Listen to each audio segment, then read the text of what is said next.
Welcome back, everyone. This is a family office club, and welcome to our pro athlete interview series.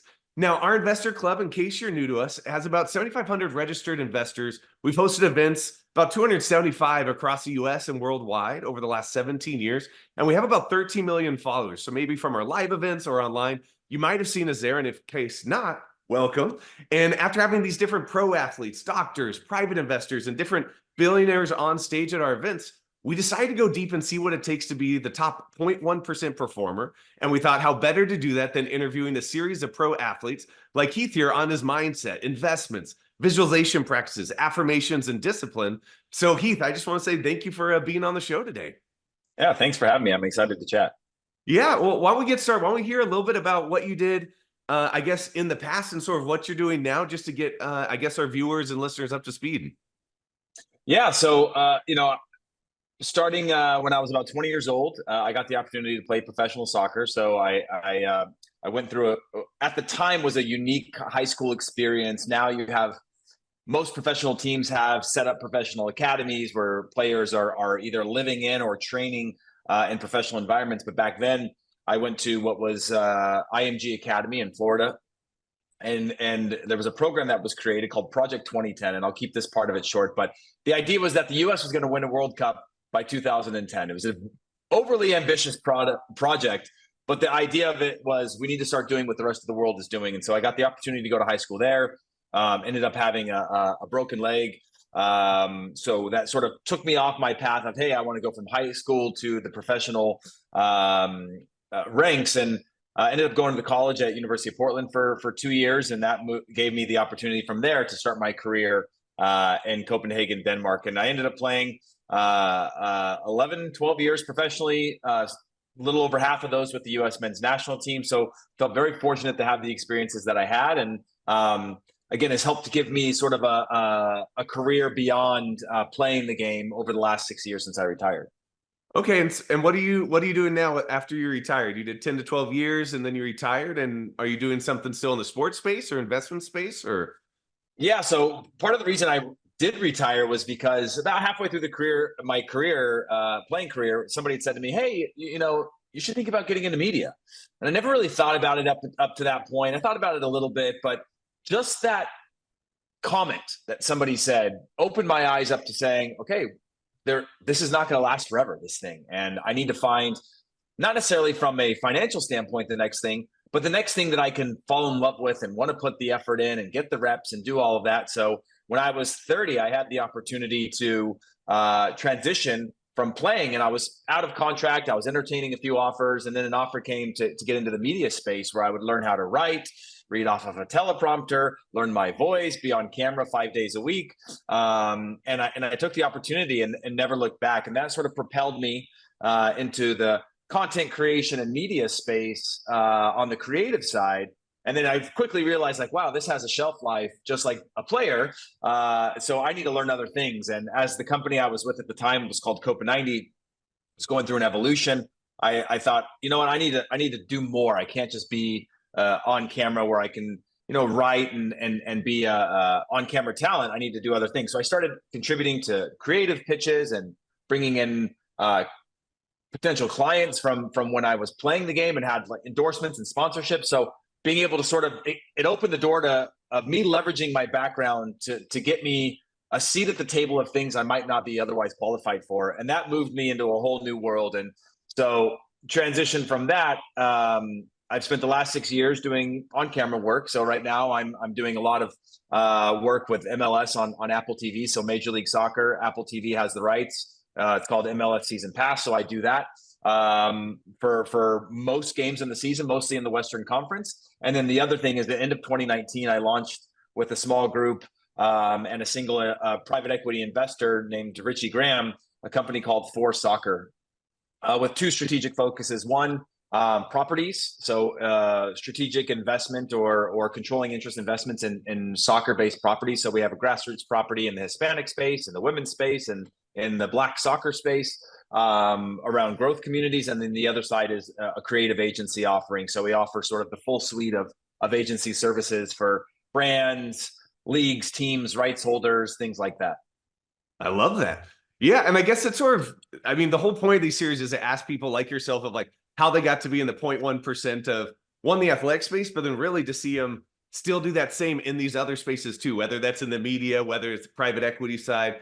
And there's a lot of, I think, synergies of sort of mindsets, visualization practices that you must have used then or that you've developed throughout that process and that you're using now. And that's sort of what we want to sort of find out is sort of like, do you use any kind of visualization, affirmation, or do you set goals for yourself, or what strategies are you using to not only dominate when you're playing professionally for 10 to 12 years, but now dominating in these different spaces? Yeah, interestingly, I've kind of got two trains of thought with everything that I do. One of them is on the personal success side, the goals. I set goals. I do a lot of visualization. I do a lot of meditation. I do a lot of sort of short and long term visualizations that I want to accomplish. And Mm-hmm. then the part two to that is reining a lot of that back in to measure time. I've got 3 young kids. I've got a life. During my professional playing career, your calendar is completely controlled for you. Mm-hmm. When you get a day off, you might not get one for a while. If you're winning, you might get more. And there's all these performance-based incentives, but you don't own your time. And so as I've transitioned beyond that, whether that's personal investments that I'm in or work, is pushing my ambition and my goal sets as high as I can, and then reining it back in versus the ultimate goal, which is creating more time to focus on other things, more time to focus on hobbies and interests, more time with family. And so that's sort of, I start on one end and then the other, and I try to meet somewhere in the middle. Yeah, I think that sounds very healthy. Yeah, And I try to be. I try to be. That is I lived in a world where it was unhealthy enough, and you have a single track mind, and I used to go home from training, and at that point you're recovering for the next training, right? And Mhm. ultimately prepping for the game. And there was such a stress on, like, if I had to go in, if I was living in New York and I had to walk a while to go meet a friend, I'd be like, okay, that's a lot of walking. Should I be walking? Every moment of every day was programmed, and trying to keep all the benefits of the discipline needed with that, keep all of the upsides that came with that, and maybe tinker with some of the things that you don't have the presence of mind of knowing, oh, that's negative for you. That's not good to have that mentality, or to stress over things that you can't control and things like that. Yeah, do you feel like that might be sort of like your why, or maybe a way to balance out things, or maybe like, oh man, I can drive in this area of my life because I know it's either like supporting or that I know that it's making out, or I'm able to carve out time for the family or personal side? Is that sort of where you're finding that balance for yourself? Yeah, when I signed my first professional contract, I was working with a small financial advisor from my hometown. I didn't know anything about it, and Hmm. I said, I need to make.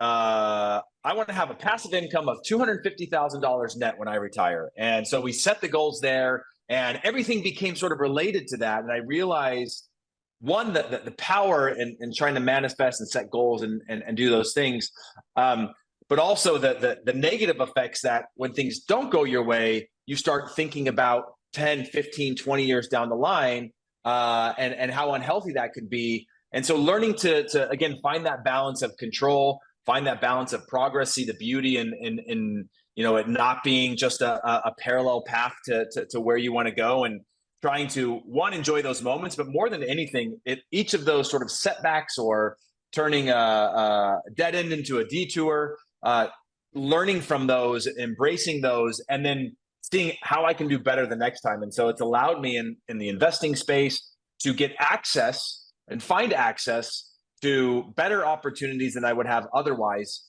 from losing, right? From the first investment that went wrong, to learning, oh, it's not bad. How can I use that to my advantage from a tax standpoint? And all those steps that help to grow you that nobody teaches you. I instead of feeling bad about losses that I took or losses that I incurred, whether on the field or in real world, turning those into to benefits, because I got the opportunity and have enough personal opportunity and resources to learn from it and grow from it. No, I love that. And it kind of leads us right into our next one of like, what's a $1 million financial mistake that either you've made or that you see being made, and that you'd sort of give that insight to either a current player or one that's getting out? Is there something that you've learned that you could sort of pass on? Yeah, I think athletes are naturally skeptical, right? We're trusting coaches, trusting teammates. You're in and out of locker rooms. You have this single mentality where somehow your own ambitions have to fit within team ambitions and what you want to do and taking care of your family. That every pitch is a creative one. Every pitch that you get offered is a great one. Each one of them starts with this incredible outcome. And I would challenge, and I experienced that through, again, my first opportunity to invest in a tech platform that I was like, wow, this is going to change the world. And it flopped immediately. And then, you hear the stories that everybody hears, the 1.01% story of the Ashton Kutchers, right? And then you finally hear like, oh yeah, he invested 100 and one hits and 99 don't. And learning how the process works and understanding how to take strategic risks and how to ask the right questions so that you feel good knowing what the outcome might be, what the odds actually are of something succeeding, whether it's from an investment standpoint, whether it's from an sweat equity standpoint, just those types of things, to ask the right questions. And I think athletes are a lot closer to people that can really help them thrive in the investment world than they think they do. But there's a lot of, I guess, less than good people that have even closer access to the athlete, right? And so it's about asking questions and finding avenues and lanes that you're passionate about to get involved in. And that's where I've found the most joy and from an investment standpoint. Okay, and like from a financial mistake perspective, is it something where you'd recommend either getting those advisors to help you, or asking the questions, or finding something that you're passionate about that you can lean into? Or like, what's sort of a way that you can help navigate someone from making a big financial mistake if it might sound too good to be true, or maybe they've heard about it a little bit and it sounds super sexy, but maybe, they're like, oh, this isn't just one tech player. There's 100 others that are competing with it. Like, what recommendation would you give to a player that way? Honestly, for me is setting aside an amount of money that you can learn with. And I think you have to have skin in the game to learn. And if you don't, it's really easy. And until you feel those butterflies of capital deployment, or somebody coming back on your scheduled call saying, hey, we're going to have to shut this thing down, we're going to write it down, and seeing where your benefits can now be from a loss standpoint, and how that can actually help you in some of the other things that you're doing. I think that creating a pool of money that you can learn from, it's something that I did, and I used it to say, this is my MBA. This right here, this isn't meant to create my retirement. This isn't meant to, earn me whatever it is that my personal goals are. This is for learning. And I can either go to school and try to learn this, or I can use this to get to people who can teach me the things, or I can invest it in things and really dive in and learn. And so having that, and it can be a very small amount of money, right? It's just about having skin in the game, because that's where I think for me, the learning started, where somebody throws terms to me, or somebody's talking about, subsectors and things like that. I'm like, I don't know what any of this stuff means, so I better start learning, right? And it's, you start spending a lot more time educating yourself. And so having skin in the game strategically in a way that forces your commitment, I think, is really, really important. Now I'm talking about, everybody has a sliding scale of risk, but for me to be able to play that game and immerse myself created accountability more than anything, where I said, okay, now I'm accountable for this. I've decided to do this, and I need to learn, or I'm going to go and do this. And so I better learn before I continue to make more mistakes. So I think having that skin in the game at a low risk amount allows you to be a player and educate yourself and learn from mistakes ultimately. Yeah, and I think it does. A lot of people talk about allocation and diversifying your portfolio, but that's a whole nother piece of it. Of like, all right, in that diversified portfolio, where maybe some's real estate, maybe some in index funds, or maybe some in new tech platforms or things there is in that risk side, where some of it is, that's what you're going to use to learn with. So I think that's very smart. And then also, I guess, go ahead. Oh no, I was just going to say, I guess the one thing some people don't know too is like, you can always dip your toes in water and do a follow-on investment. So if they're like, oh, we need 100,000, you're like, okay, well, we're going to come in with 25 and maybe we'll see how it goes. And then if it goes well, maybe you don't get the same terms, but might be a way to sort of dip your toe and know that you can actually play in a few of those different pools without being all in, depending on what amount of risk you're able to play with.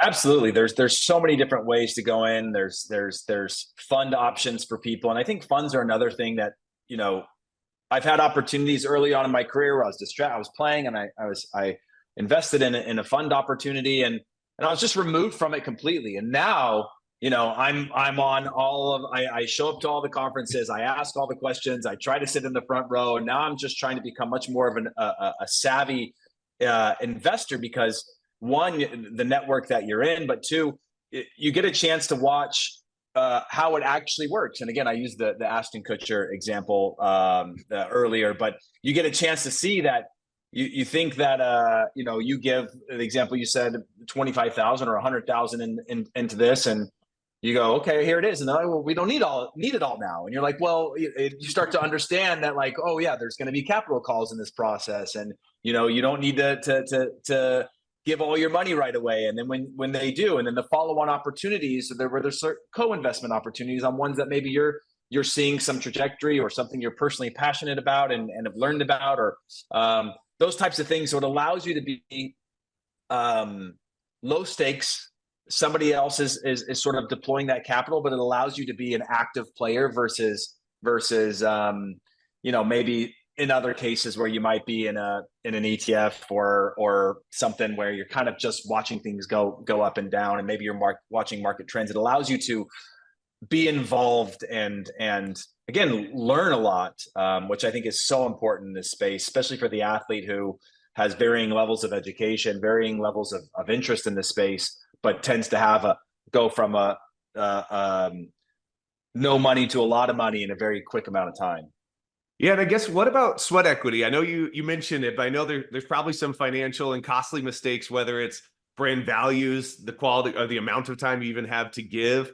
Like, do you have any recommendations or sort of like pitfalls to watch out for that you'd sort of recommend to players if they're getting offered, like, all right, we'll give you 5% if you rep us or do XYZ? Like, do you have any recommendations for that? Yeah, I think there's a lot of opportunities in the space because there's so many athletes, right? We often focus on the ones that made 9 figures off of the body armor deals, and these types of things where you have these unicorn type of multiples. But there are things out there that if you're passionate about, that's one. I think the other part is people tend to have a financial advisor, or they'll have a manager, they'll have an agent, and they're bringing in all these types of things. That there are unique opportunities out there that you've got to decide, right? Do you want a small amount of cash? And there's thousands of these stories, right, of the successes, but nobody really talks about how you've now sort of boxed yourself out of a category because you wanted to cash up front for this brand who could pay you little, versus maybe equity in another brand for doing the work, but there's no upfront cash, and you have a really short shelf life as an athlete. And so I don't know if I have necessarily an answer to that question specifically as to what recommendations I would make, but I do think that there's a lot of opportunities out there that shouldn't just be inbound. I think an athlete has an opportunity to be outbound with opportunities where you can be reaching out to brands. There's brands that I've got equity in because it started with a direct message of like, love your product. Oh, let us send you a little bit. Okay, cool. Like, yeah, can I get a little more of that product? And you build a relationship, and maybe it's not year one, or maybe you're a tier 3 athlete in terms of scale of audience and how they would typically leverage you. But when they see your willingness to work and they see how much you actually care about the brand and you're not, it's led to bigger opportunities. So I think there is, I guess my answer would be to look for those outbound opportunities where you can reach out about things that you like, or that you're passionate about, or a product that you want to try, because that could lead to things that have long-term benefits for you beyond just consumption of a product of some kind. Yeah, and it's authentic. I think that's a very key thing, and hopefully the brand would see that too. And then obviously you'd be supporting someone that you would have anyways for a brand or a company, or founders that way. Right. Okay.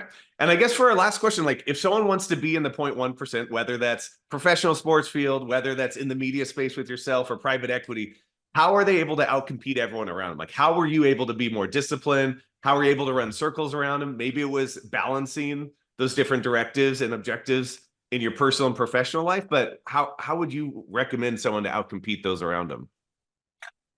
I think it's just reps. You know, the more I've taken strategic risks, the more I've put myself out there, the more I've educated myself, the more I can sit in a room and speak the language of the people around me, the more opportunities that come. The you know, I invest in this thing that gets me to a person who, you know, for me, the personal goal is to keep growing personally and growing wealth. And the more you can network, it's really, really hard when you're playing the game, right? Because Mhm. as an athlete, as a current athlete, you've got this strong discipline. Everything else is a distraction. You have plenty of time to do it. I wouldn't say do nothing, but you have plenty of time to do it at a certain point. But during your playing career is when you're, I guess, most valuable. You have the most access. You have the most opportunity to meet people and talk to people and learn that you can then transition into a space or get opportunities that you might not get when your career is done. And so I think to get to that top percentile, it's a mix of everything it took me as a player, but now in a new world, but a true willingness to learn. It's not just about the fact that you have money to now invest because of what you did in your career or because you were an athlete. Someone's going to give you opportunities. You still have to put in the same amount of work, effort, reps, discipline, and all those things. And if you can apply all of that with critical thinking and I guess a team of people around you that you trust, I think that getting to that point, you've got a head start coming off of a playing career. And I guess just for a follow-up, how do you find that team that you trust? So maybe that's, you know, your partner, your wife, your husband, maybe that's that financial advisor, but how are you able to find, or how are you able to build that team around you that you do trust? Yeah, it's that personal growth. Who you trust today might not be who you trust tomorrow. You might not have the same team. I didn't play on the same team for my whole career. My goal was, okay, I'm going to start here, but I got to go up, right? Mhm. I told you I started with a financial advisor in my hometown. And then at a certain point, I thought, come from a little small town. Is this like, you know, if this was my team that I wanted to play on, would I be happy with this team? Or do I Mhm. want to be on a bigger team or a better team or a more proven team? And so it's about that personal growth of saying, okay, this has been good or bad or indifferent, and I need to get to the next one. So it's about that constant movement, activity, being proactive, I think is the best way to move forward, and not just, you know, trust that your bank or your advisor or your manager or your tax guy is always going to be putting you top of mind. And when you have that athlete type of mentality, you're not disrespectful to those people that are currently in your world, but you're constantly questioning it. You're constantly pushing it. You're constantly challenging it to make sure that the moment you feel status quo, the moment you feel there's a lack of movement or a lack of effort or a lack of focus around you, then you need to think about upping your game or upping your team. And you need to do it objectively, so that you don't get caught up in the emotions of all these things, because we've seen a lot of people, again, start somewhere and then all of a sudden they see a big shiny toy, and that's also a quick way to some devastating results as well. No, for sure. Well, Heath, thank you so much. I mean, it's been a pleasure, one, just hearing from you and your experience, and then just seeing that growth that goes from professional sports field, but then doing that again and again in different realms. I think it's just not settling, plateauing, and just being constant focus on the growth and learning. I think that's apparent in everything that you've done so far. So congrats. Thank you. I appreciate it. It's really just about, again, what I would say to the athlete is think about everything through your lens of your sport, right? Who Mhm. is your financial advisor in your sport? Is that a coach? Is that a manager? Is that the front office? And then the more that you can contextualize it within your language, the more that you'll go, oh, this is great, or that's not really right, right? You know, the more that you can apply it to your world and your ecosystem and use that to help you make decisions elsewhere, I think it can be super beneficial. No, I love that. Well, Heath, thank you so much for being here today, and hopefully we'll see you at one of our live events here coming up soon. I hope so. Thank you for having me. Yeah, thanks so much.